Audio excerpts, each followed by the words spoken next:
Artigo 37 diz assim: a administração pública direta e indireta de qualquer dos poderes da União, dos Estados, do Distrito Federal e dos municípios obedecerá aos princípios, olha só, atenção para esses princípios, tá? Da legalidade, impessoalidade, moralidade, publicidade e eficiência. E também é o seguinte, olha só, muito importante, artigo 37, caput, cabeça. Isso aqui já vou dizer para você, despenca nas provas da FADESP. Daqui a pouco a gente vai fazer, se não for daqui a pouco, no próximo vídeo nós vamos fazer questões da FADESP de vários concursos de prefeituras, inclusive também da PM de 2016. Nós vamos fazer algumas questões e você vai ver que isso aqui despenca. Só essa parte de cima aqui, olha. A administração pública direta e indireta de qualquer dos poderes, União, Estado, Distrito Federal, Município, vai ser os princípios. Esses princípios aqui, eles despencam na prova. Aparece bastante. Então, memorização. Quem não conhece, você não conhece ainda, eu vou te apresentar. Já ouviu falar no LIMP? No LIMP. Olha só. Como é que é o LIMP? L-I-M-P-E.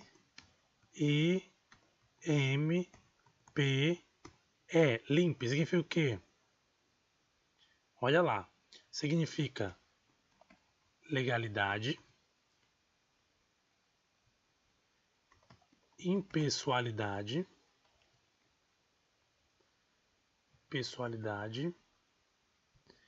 moralidade,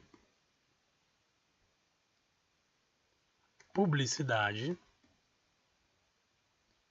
e a eficiência. Significa isso. Daqui a pouco nós vamos detalhar com respeito a esses princípios, tá bom? Primeiro vamos ler aqui os artigos, depois nós vamos entrar numa parte mais detalhada, onde nós vamos falar sobre esses princípios. Mas de cara você já pode começar a memorizar legalidade, impessoalidade, moralidade, publicidade e eficiência. Gente, não vá para a prova de administrativo, se for o caso, auxiliar administrativo da função, não sei qual o cargo vai aparecer, ou de auxiliar de secretaria, se cair esse conteúdo, não vá para essa prova sem saber a LIMP, legalidade, impessoalidade, moralidade, publicidade e eficiência. Então tá aqui. Esse aqui é campeão, daqui a pouco eu vou mostrar para vocês, se não daqui a pouco no próximo vídeo, como ele cai bastante em prova, tá? E mais o seguinte, os cargos, empregos e funções públicas são acessíveis aos brasileiros que preenchem os requisitos estabelecidos em lei, assim como os estrangeiros, na forma da lei. Mais um detalhe, gente, sobre o artigo 37, olhando isso aqui, olha, a administração pública direta e indireta de qualquer dos poderes, tá? A direta e a indireta é de qualquer dos poderes. Não tire de mente isso, que a banca pode chegar para você e dizer que somente a administração direta da União ela vai obedecer aos princípios, somente a administração pública indireta vai seguir os princípios, ou então vai dizer que somente a administração direta e indireta da União, dos Estados, vão seguir os princípios. Olha só, é dos poderes da União, Estado, Distrito Federal, municípios. Aqui você tem que saber tranquilamente, tá bom? 2. Olha só. Muito detalhe nisso aqui, gente. Cargos e empregos e funções públicas são acessíveis aos brasileiros que preenchem os requisitos estabelecidos em lei, assim como aos estrangeiros. Muito cuidado. Os cargos públicos eles são acessíveis aos brasileiros e também aos estrangeiros. Só que os estrangeiros eles têm que preencher alguns requisitos em lei, tá bom? Mas fique bem claro que o brasileiro estrangeiro pode sim ter acesso a cargo e função, emprego e função pública. A investidura em cargo ou emprego público depende de aprovação prévia em concurso público de provas ou provas e títulos, de acordo com a natureza e a complexidade do cargo ou emprego na forma prevista em lei, ressalvadas as nomeações para cargo em comissão declarada em lei de livre nomeação e exoneração. Aqui é tranquilo quando você vê sobre a questão de investidura com respeito a concurso público, isso parece óbvio que você vai fazer um concurso público para entrar na administração pública, na Prefeitura Municipal de Marabá, é o caso, né?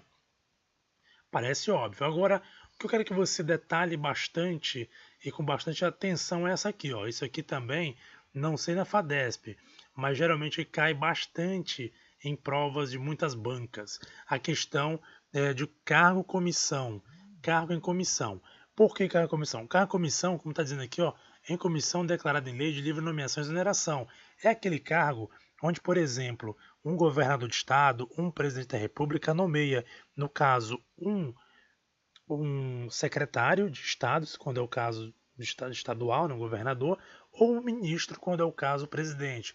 Ele vai indicar alguém, esse cargo ele é de livre nomeação e exoneração, ou seja, ele pode colocar essa pessoa quando ele quiser e pode tirar também quando ele achar conveniente, da maneira que ele achar conveniente. Ou seja, esses cargos são livres, tá? Mas você tem que memorizar que é o cargo em comissão, porque também existe outro tipo de cargo. Talvez nós vamos ver nos próximos vídeos que é o cargo, que é um cargo, esqueci agora o nome, gente, mas como é que me falha a memória agora, né?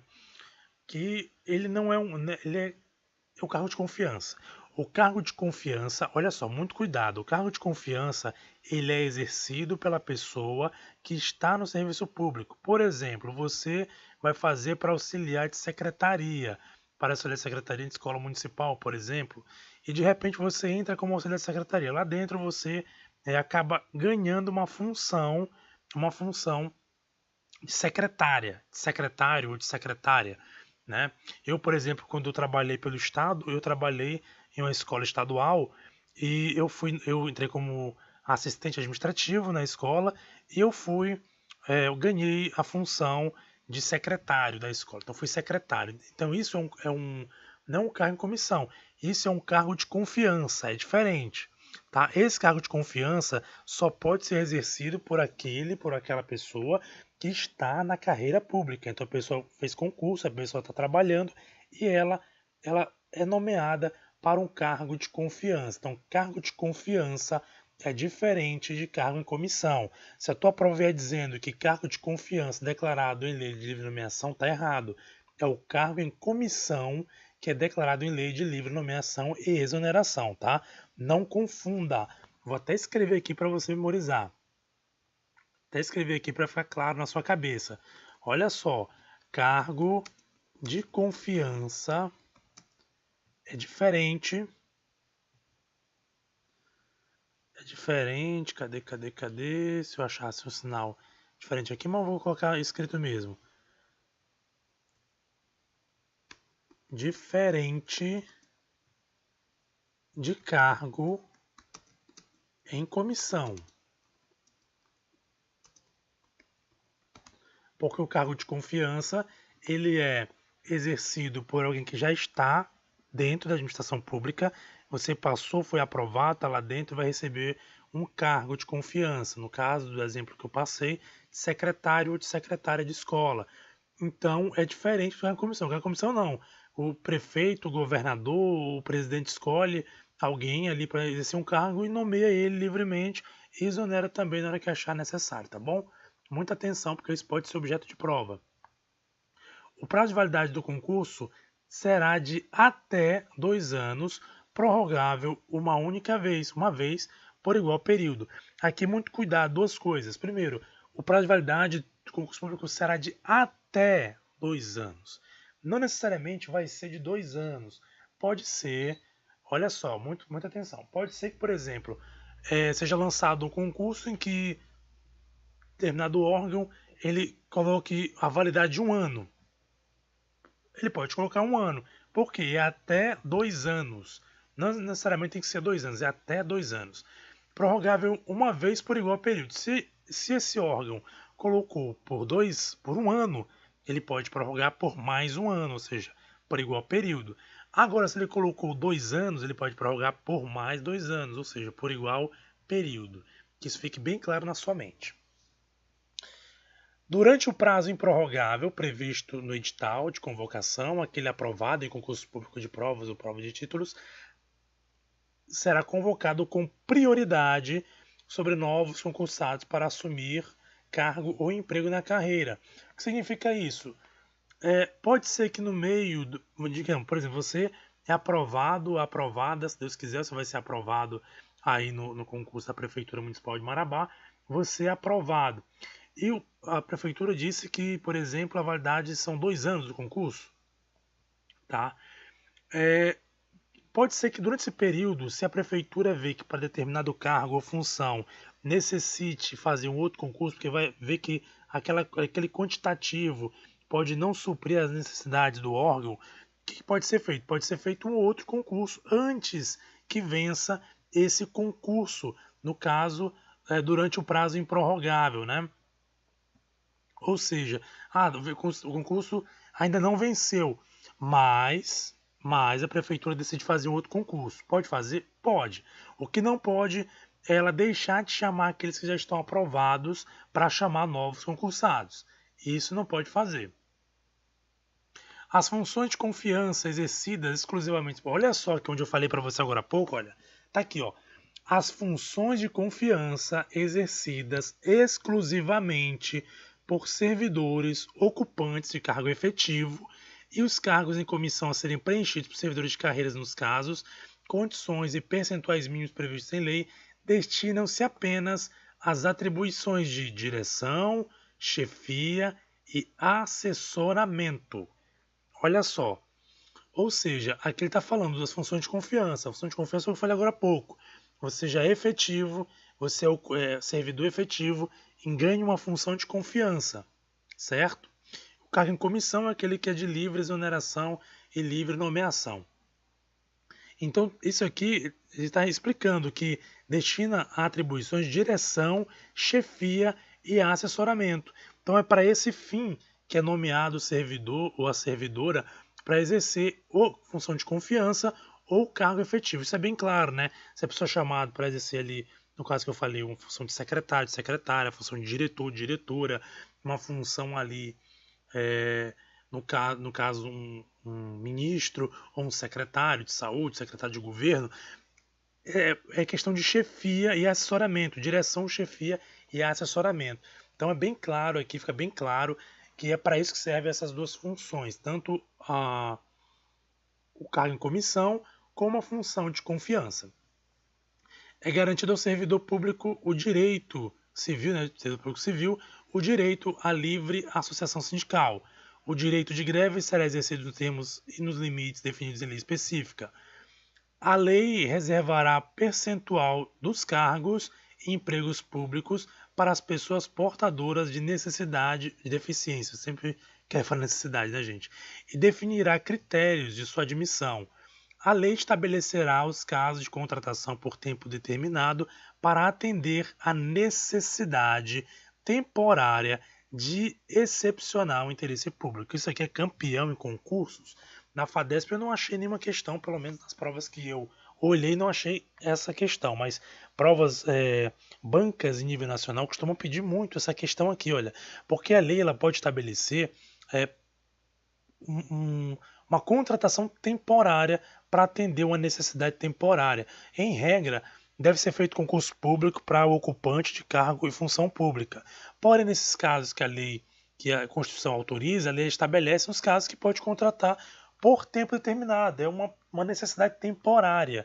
Por exemplo, a gente vê muito aí no IBGE, o IBGE sempre temporariamente precisa de agentes aí para fazer a questão do censo, então eles contratam temporariamente. Então, dentro da lei, é correto fazer isso. Em regra, os servidores públicos devem ser chamados aí por meio de concurso público, né, para serem efetivados, mas pode ser contratado também por tempo determinado, caso a necessidade também seja temporária, né, de interesse público, obviamente.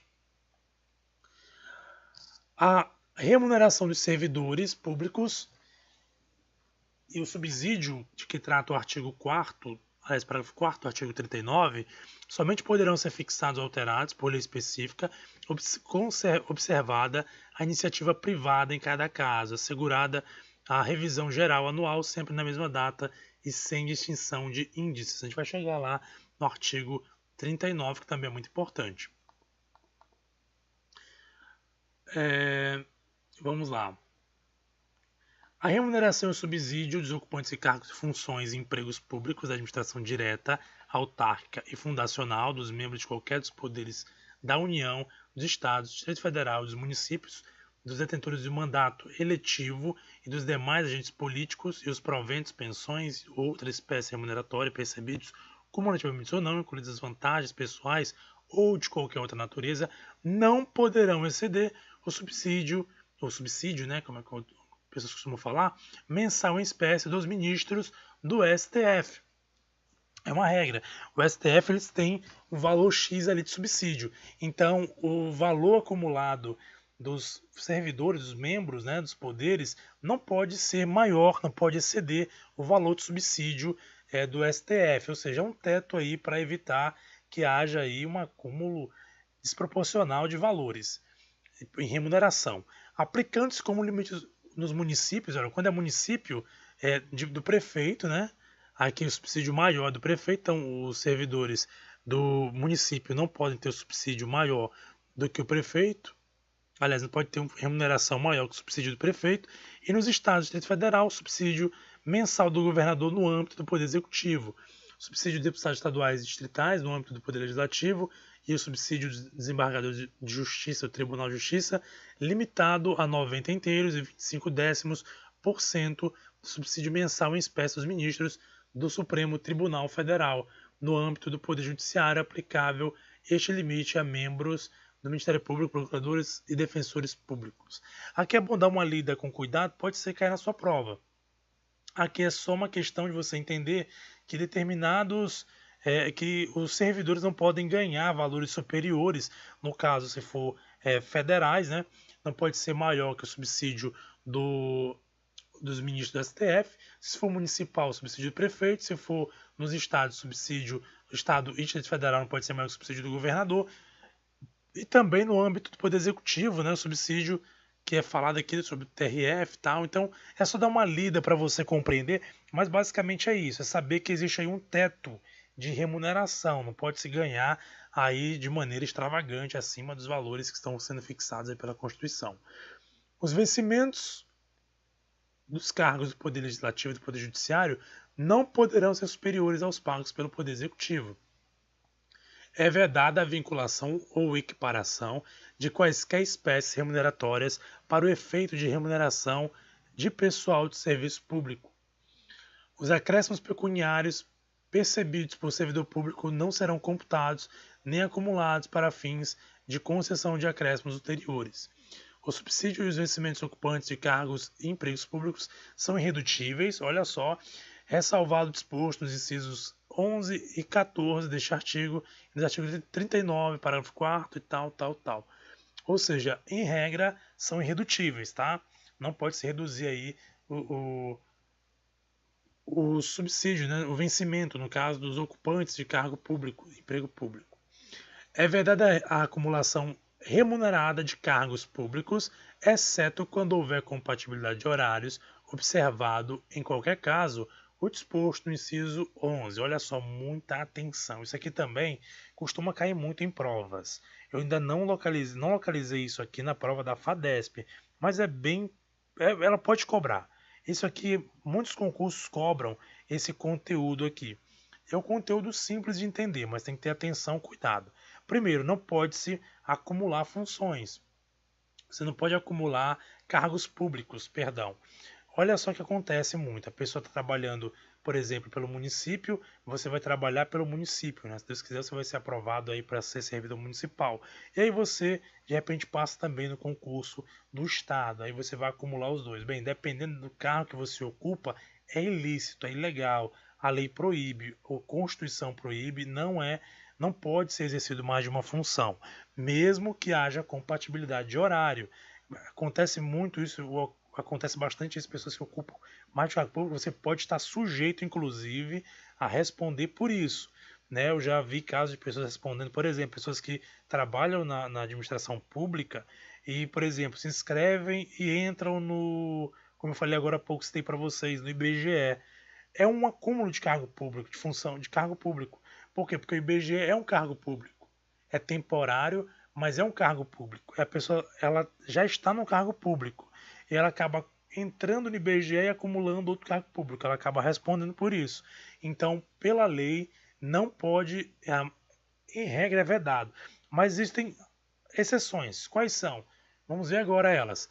A de 2 cargos de professor, a de 1 cargo de professor com outro técnico ou científico, e a de 2 cargos ou empregos privativos de profissionais da saúde com profissões regulamentadas. Olha só, memorize isso, não esqueça. Olha só, de 2 cargos de professor, você pode ser professor no município, no estado, por exemplo, ou no estado e na União.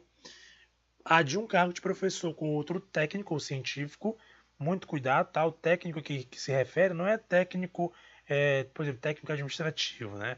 A função técnica, por exemplo, digamos que você é um técnico em informática, um técnico em alguma coisa, algum ramo, alguma atividade, né? Ou científico, você trabalha com um ramo científico, então você pode acumular um de professor de técnico, tá? A de 2 cargos ou empregos privativos profissional de saúde, enfermeiro, médico, você pode acumular tranquilamente, porque a Constituição, a lei permite.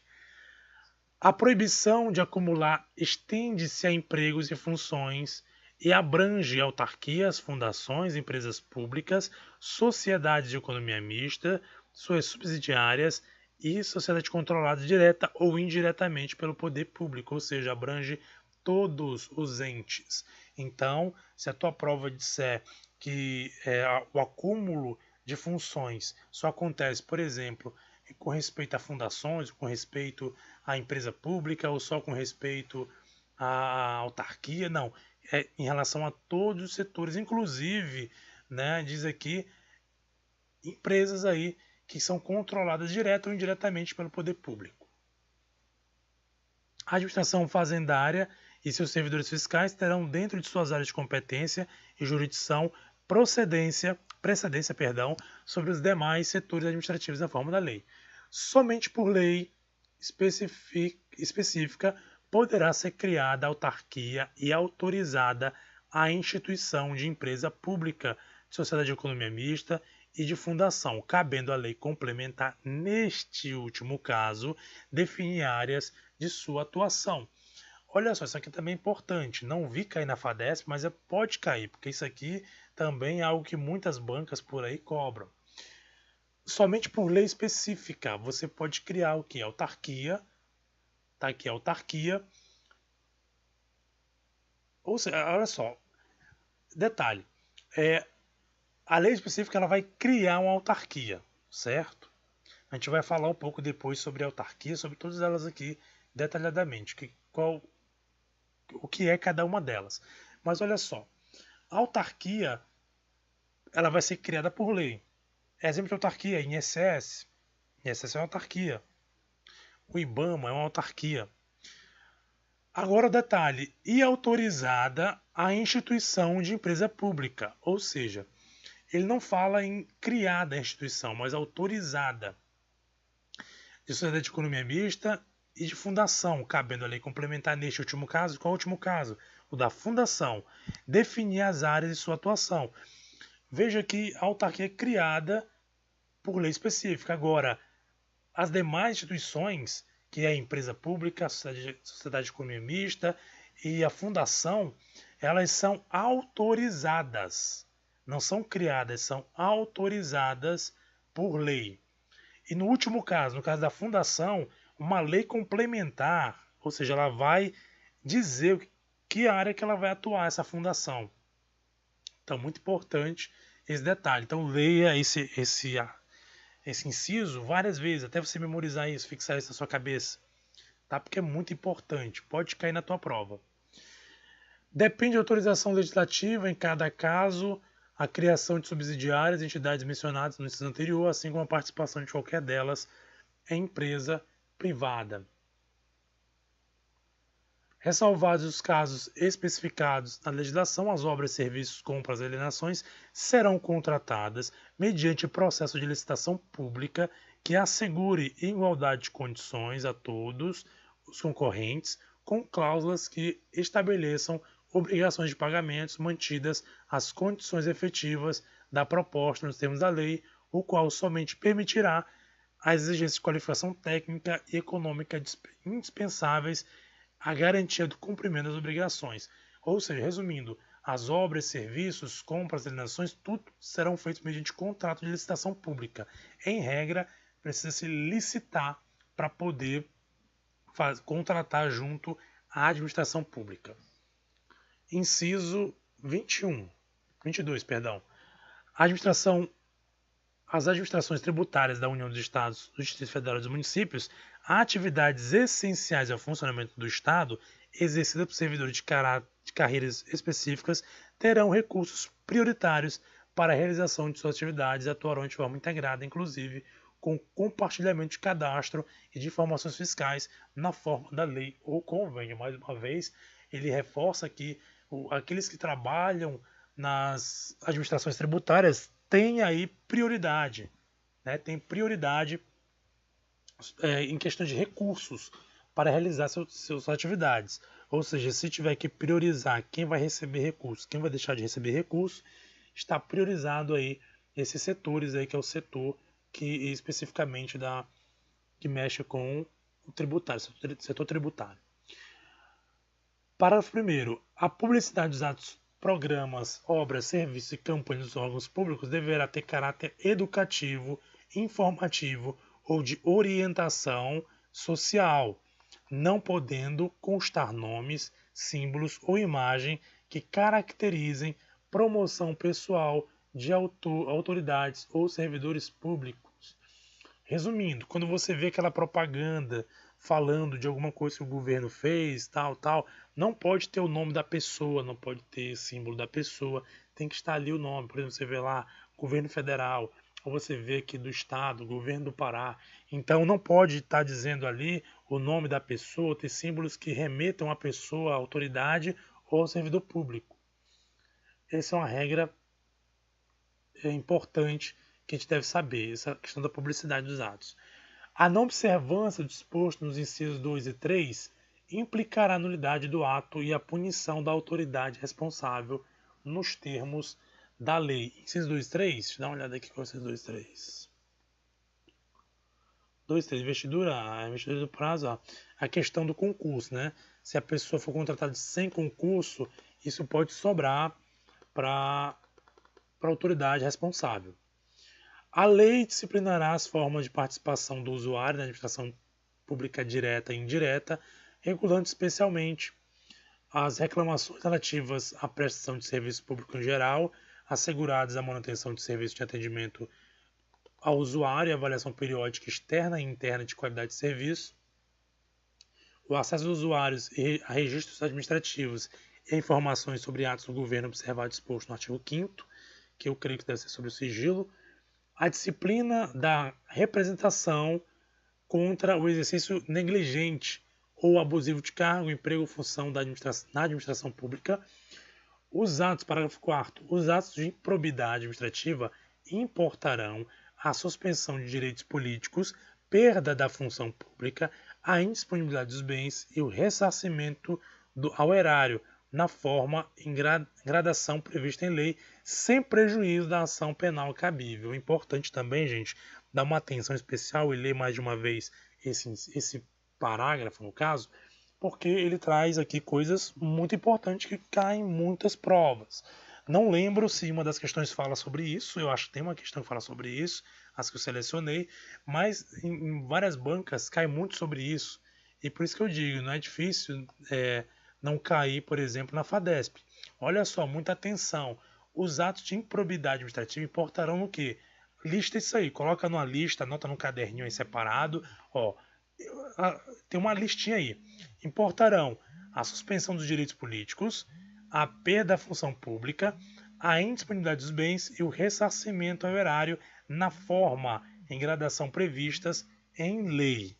Quer dizer, são 4 situações que podem acontecer. Inclusive, isso não vai trazer prejuízo da ação penal. Ou seja, se precisar processar, ainda será processado ainda por cima. Então, são essas 4 situações, né? Suspensão dos direitos políticos, perda da função pública, indisponibilidade dos bens e o ressarcimento ao erário. Deixa eu aqui resumir rapidamente o que vem a ser isso. Suspensão dos direitos políticos. A pessoa não pode votar nem ser votada. Perda da função pública. A pessoa, no caso aí, o improbo, né? Ele vai perder a função, é óbvio, né? ele cometeu aí uma improbidade, ele vai perder a função, vai ficar sem votar. A indisponibilidade dos bens, pode ser que de repente ele tenha, nesse caso aqui, como está dizendo aqui, improbidade, ele acabou causando prejuízo à administração pública, ao erário, ou seja, causou prejuízo às finanças, né? Então ele vai ter os bens disponíveis, pode ser bloqueado os bens dele para que ele venha fazer o que vem em seguida, que é o ressarcimento ao erário, ou seja, vai ressarcir o valor que acabou sendo perdido por causa da improbidade. E ainda, né, pode sofrer uma ação penal cabível. Ou seja, ele vai sofrer todas essas coisas aí que foram listadas e ainda está passível, ou seja, não vai ter prejuízo, ele ainda pode responder penalmente por isso. Além de toda a situação aí elencada, isso não vai isentar ele de maneira alguma de receber ação cabível. A lei estabelecerá os prazos de prescrição para ilícitos praticados por qualquer agente, servidor ou não, que causem prejuízo ao erário, ressalvadas as respectivas ações de ressarcimento. Muito detalhe: servidor ou não. O agente pode ser servidor ou pode não ser. Se o que ele fez causou prejuízo ao erário, ele vai ter que fazer o ressarcimento. Ele vai ter que responder por esse prejuízo, sendo ele servidor não. Se a prova vier dizendo que só vai ressarcir o erário, só vai acontecer o ressarcimento se for um servidor que cause prejuízo, um agente ou servidor, aliás, o agente servidor somente, você vai dizer que está incorreta. Pode ser servidor ou não. Se causou prejuízo, tem que ressarcir o erário. As pessoas jurídicas de direito público e as de direito privado prestadoras de serviços públicos responderão pelos danos que seus agentes nessa qualidade causarem a terceiros, assegurado o direito de regresso contra o responsável nos casos de dolo ou culpa. A pessoa jurídica de direito público, né? O que significa isso? Pessoa jurídica de direito público, ou seja, aquele órgão ou aquela empresa pública ou aquela autarquia, né? E a direito privado, prestadora de serviço público, ou seja, que ela tem um contrato com a administração pública, vão responder pelos danos dos agentes, né? Ou seja, o que foi causado a terceiros, o dano que foi causado a terceiro, vai responder pelos agentes.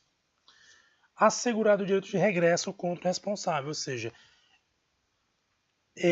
a princípio, né, aquela pessoa jurídica de direito público ou a empresa que presta serviço para o direito, para a administração pública, vai responder, supondo um agente aí da público ou então um agente que está a serviço de uma empresa que presta serviço para o serviço público, de repente comete aí, vamos dizer, causa um prejuízo, bate o carro de um terceiro aí, bate o carro de uma pessoa, causa um prejuízo financeiro a alguma pessoa.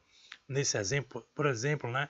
A princípio, quem vai responder por isso é quem vai responder é a empresa, a empresa pública ou então o órgão ou então a autarquia, ou seja, a pessoa jurídica do direito público ou a direito privado que está prestando o serviço é quem vai responder.